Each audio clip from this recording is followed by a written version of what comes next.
Allow me to share a story to explain the difference between a meltdown and a tantrum. In a bustling neighborhood, lived a remarkable young child named Debbie. She had autism, but this didn't stop her from being an extraordinary individual with incredible potential.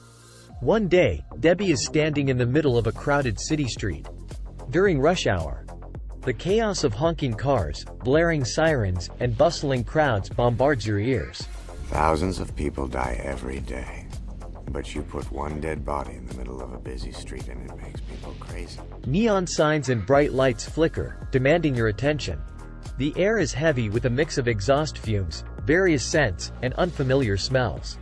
In a meltdown, the sensory experience intensifies for the person. It's as if the volume dial for all the senses has been cranked up to maximum, overwhelming their ability to process and filter the information. The sounds become amplified. Conversations, even distant ones, seem to echo and bounce off the walls of their mind. A girl screaming was like shopping mall music, the sound of buying and selling. Visual stimuli become distorted and disorienting. Lights appear glaringly bright, causing a painful glare that pierces through their eyes. Colors blend and blur together, creating a swirling kaleidoscope of overwhelming visuals. It's as if they're viewing the world through a constantly shifting and chaotic lens. Tactile sensations heighten to an extreme level. A gentle touch feels like an aggressive jolt, causing discomfort and even pain.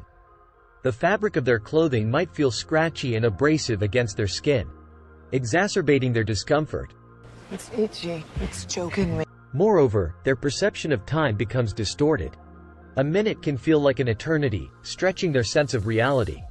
The passage of time becomes unpredictable and confusing, further intensifying their struggle to navigate their emotions and surroundings.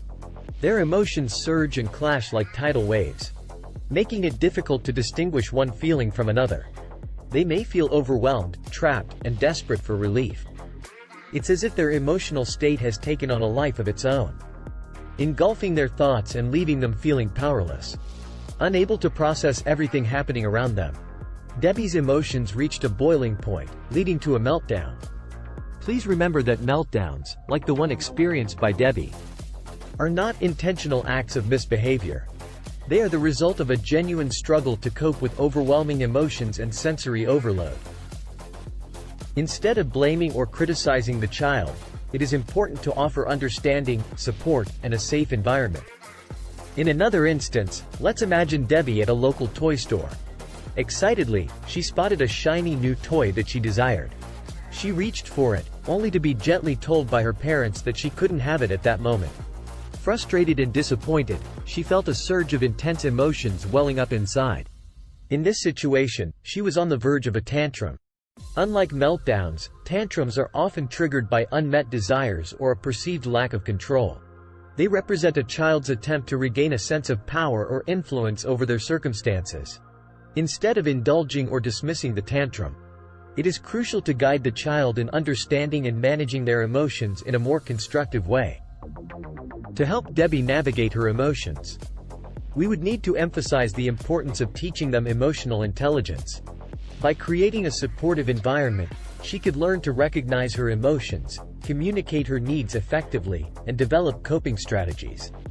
With patient guidance, Debbie could gradually replace tantrums with healthier expressions of frustration and disappointment.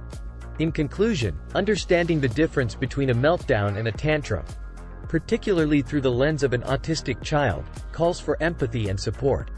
Meltdowns result from overwhelming situations and sensory overload, while tantrums stem from unmet desires or a perceived lack of control.